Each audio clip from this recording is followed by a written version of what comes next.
Welcome back to Team New Kent Talks. Today we're shining the spotlight on an awesome community partnership that is making a difference in our school. We're joined by Andy and Cara Marshall. They're the owners of Dog Dudes Canine Training. And first, in Team New Kent Talks history, we have Winnie the Wonder Dog is with us today too. Andy and Cara work closely with our staff and community to train therapy dogs to support students and staff across the country.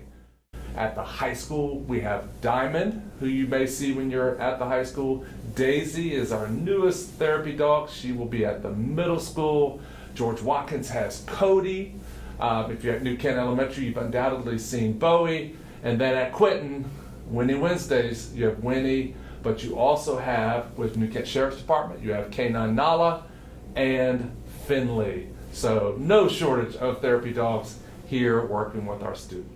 The Marshall's expertise brings our four-legged team members into the school for comfort and support and so much more. The impact of our therapy dogs in our schools has truly been meaningful and awesome. We're excited to learn more about the work that Andy and Cara do in our schools. I hope you enjoyed this episode.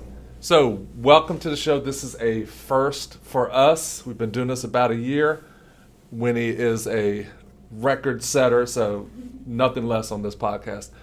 Before we get started, how about you guys introduce yourself a little bit, and then we'll get into some questions. Okay. My name is Cara Marshall. I'm Winnie's mom, and I volunteer and bring her into the schools. And this is my husband, Andy.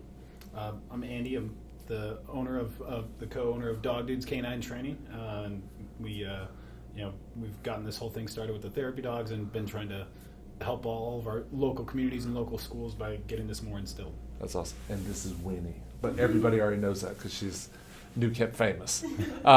So tell us a bit about your background and how you got into dog training. So right out of high school, I enlisted in the Marine Corps. I was in the infantry, spent multiple deployments in Iraq, working with a very different set of dogs, doing the things that we were doing over there. Afterwards, I was a private security contractor where, again, we were working with dogs with our security teams, doing sweeps and all the things that we were doing there, protecting the Department of State personnel and diplomats. So I was very much into animals throughout my younger life, and then took a hiatus from it. And eventually I found a buddy of mine working for a company like this actually out here in Virginia when I was in Arizona. A couple phone calls later, I got hired on with the company and haven't looked back since. Nice. Awesome. What qualities do you guys look for in a dog that would make them a good candidate to do some therapy work? That's a great question. So an agreeable versus a disagreeable dog. So an agreeable dog is going to be more concerned with the things that you want versus being more independent and stubborn towards those things. Engaging with other people besides their owner. They Okay. want to say hello and So especially seeking value from people, seeking value from other people versus maybe other dogs, for instance. But that isn't also an important quality. I want an agreeableness to just to get attention, right? And so we can shape that into how that they can achieve that goal. no behavioral issues, no No nervousness, reactivity of kids, other dogs. They have to be almost service dog level. Can you walk us through sort of the typical, maybe the wrong word, but we'll use it, typical training process for a therapy dog? Like how long does it usually take? Mm-hmm. And it's probably phases, I would guess. But Yeah, so official certification takes place at 1 year, but the training can start as early as 6 to 8 weeks. Generally, you're not going to get a puppy until 8 weeks for a lot of other reasons with mom. But the training can start right from there. You're going to start building those foundational habits with how they entertain games with you, right? Everything with a dog can come down to like adding positive reinforcement to adding value to executing good commands with you. So, and the same thing goes with children, right? You're just adding positive reinforcement, adding value to doing something difficult and executing it in the proper way. If it's puppy, socializing is super important. I knew I wanted to make her a therapy dog, so I would take her out to parks, baseball games, things like that, and always socialized. Now, point on that too, socialization, often people think socialization is just mixing your dog with other people and dogs, but it's getting them to remain calm and relaxed in the presence of whatever's going on and being able to just functionally just be by themselves without getting too energetic or hyper or too reactive or too scared. But then the process really ramps up when we get to 5 months when I start my process of training. really building into that foundation of obedience, developing impulse control, exposure to distractions, and desensitizing them to those things so that you can get this kind of more final product, which is, just a very calm, relaxed, obedient dog. That's awesome. You guys kind of spearheaded this whole thing for us, and it was sort of organic to a degree. I got asked this question, how did you start? What was your plan? And I don't know that we really had a plan. Winnie came into our lives, you guys came into our lives, and it just, but tell us, how did that partnership with New Kent County Public Schools begin? Yeah, so we did, my kids go to Quinton Elementary School, and we did a career day with our dogs, and I was working with therapy dogs for 6 years ago, Therapy Dog International, and at the time, this is our older retired therapy dog, okay, yes. And then my service dog, so we kind of brought them in to show people what we do. Yeah, and so the librarian, Ms. Stein, invited us to bring in our therapy dog, Winnie, and just kind of took off, and Officer Mitchell, our resource officer, fell in love with Winnie and was like, I want one, and so we kind of introduced him to puppy canine Nala, who we now have. Yes. And they kind of just, I think it was more the cuteness of a golden retriever, and then the puppy coming in, and it kind of just blew up with. Well, especially once we started seeing the engagement from the teachers, from the community, from the parents, from the kids, and then also from the benefit that we could kind of bring to the community from this. That's when we really started to lean into it, and we realized we kind of have this. We saw an opportunity to build something very cool. If we can help someone, and it's with the dog, then we definitely wanted to kind of push the message of how much schools benefit from the therapy dog and what we've seen personally, and ultimately that was our personal goal, was bringing this to the community in a way to improve our community, improve our schools and our children's lives, and kind of like what we talked about earlier is the objective circumstance of the children, their scholastic ability, and then their subjective experience of going to school as well being vastly improved by having a dog there that can help provide that nonverbal communication that might not be otherwise presented by a person. Right. So from your perspective, we kind of talked about this a little bit, but you may want to add on to how do schools benefit from having therapy dogs on campus? I've seen it firsthand. You guys have seen it firsthand, but for anybody thinking about it, or just some of those benefits that you guys see. It definitely motivates the kids. It's statistically helps with attendance. People want to show up to school. They earn time, so it's a good reward. Also, just kids with their emotional emotional imbalance. It really helps regulate their emotions, because they're learning kind of how to do that, especially younger kids.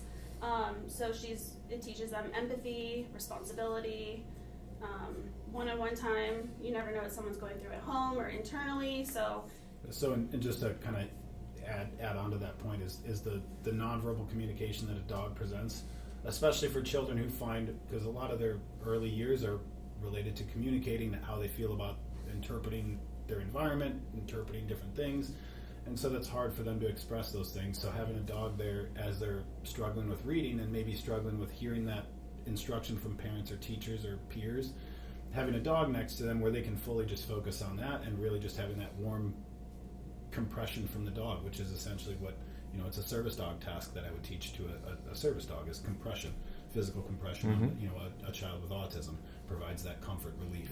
Same thing with a veteran with PTSD or someone with anxiety or depression, having an alert and response, and so that's where that dog can come in. It's really cute to see a lot of kids. Almost all of them pick a dog book, and it's so cute because it almost shows their empathy, because they're almost thinking about what she would like, someone else, and she'll love this book. They have fun with it, so it really is sweet. You mentioned dog books.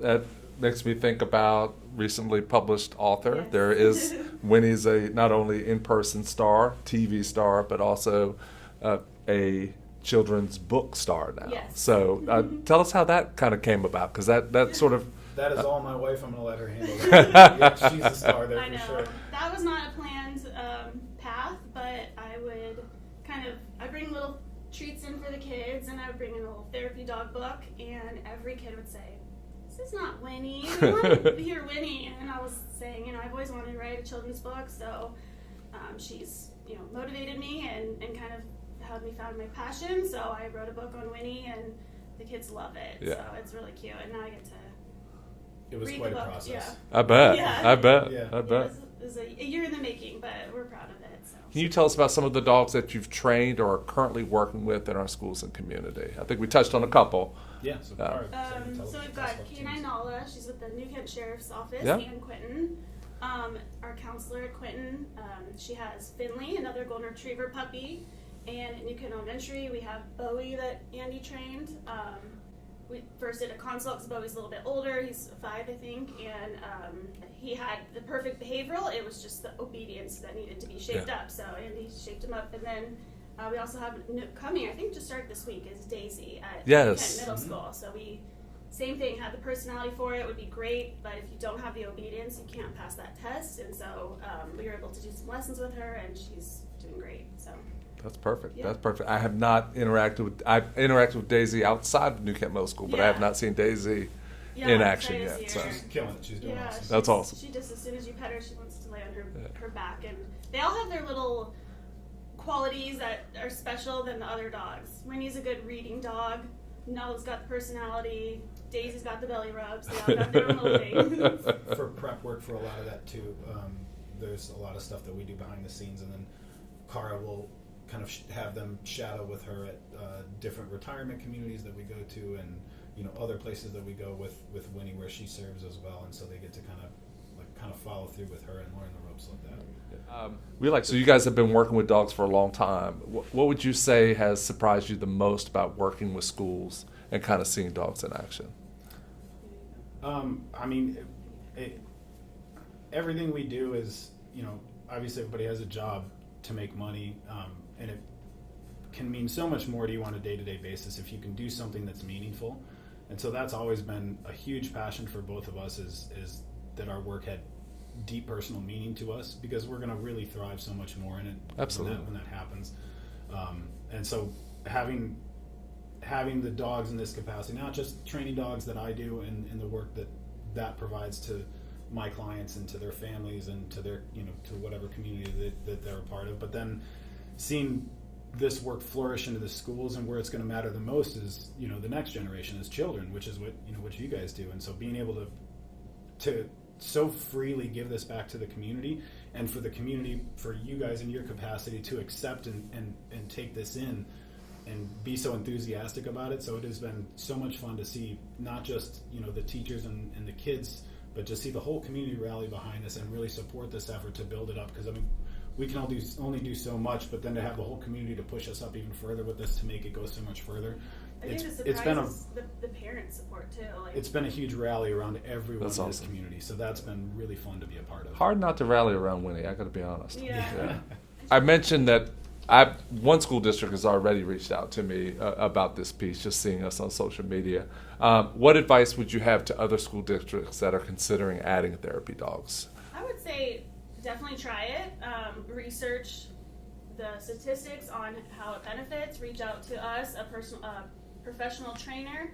And I've never had someone not like their experience. Usually my question is always not will you come back, it's how often can you come back? Right. So I think it's once you get one visit, you're going to want to add a dog to your school, as I've found. And I mean, the easiest way is kind of as I stated earlier, especially when you're considering as an administrator, does this situation, does this dog, does this team add value to our community and our students? And you can look at it just the way I described it earlier. The objective outcome of the children's scholastics, so the long arc of the improvement of that objective, scholastic, their grades, their involvement, their homework, and their engagement with their teachers in their class because of what the dog provides, right? If you're incentivizing more kids to work harder because they get time with Winnie, they're going to work harder at the things that might otherwise be difficult. And then the other half of that is the subjective experience of the kid, and they're going to be so much more in love with their studies and their school and their community because they have this to make it a part of it, and it really incentivizes them to do more things. And so if you think that would create benefit in your school, please give us a call. We'd love to help. We kind of touched on this last one, but what's been sort of the most rewarding part of this whole process for you? Just seeing the involvement of the community, the kids' faces, the joy it brings, and being able to take Winnie to school each time. I get to volunteer at my kid's school, and I get to be part of that as well. So that's Yeah, reward for me. it really is. I mean, it's just the easiest thing to see is the lit up faces on the kids, and then also the teachers. When you talk to them, they're always saying, "Yes, this is a huge help to us. I can get so much more done with my students. I get so much more attention from them because they know what they're getting, at the end of this." It's been incredible. I can't thank you guys enough for taking a chance on us and beginning this partnership and just being open to grow it. So if there's Back somebody, at you for the support. oh, absolutely, Yeah, I love it. Let's make this thing grow. Yeah. Yeah. So if somebody wants to get in contact with you guys or are interested, what's the best way to kind of connect with you guys? Any of our social medias, if you just look up Dog Dudes Canine Training, Okay. we're very easy to find across Facebook, Instagram, TikTok. It's very easy if you just Google our name, any of the socials. Very easy to get a hold of. That's awesome. Well, I can't thank you guys enough for being on today and just really spreading this message and kind of seeing where the next step takes us. So thank you for being just incredible partners of Team NewCat. And Winnie, you're amazing, as always. Great job. Thank you, sir. We Thank appreciate you. very much. Absolutely. Yes, good girl. That's it for today's episode of Team NewCat Talks. Thank you to Andy and Cara, and of course, Winnie, for joining us and giving us insight into the work being done at Dog Dudes Canine Training. Therapy dogs make a huge difference in our school. Thanks for tuning in to this episode of Team NewCat Talks, and remember to subscribe so you never miss an episode. See you next time.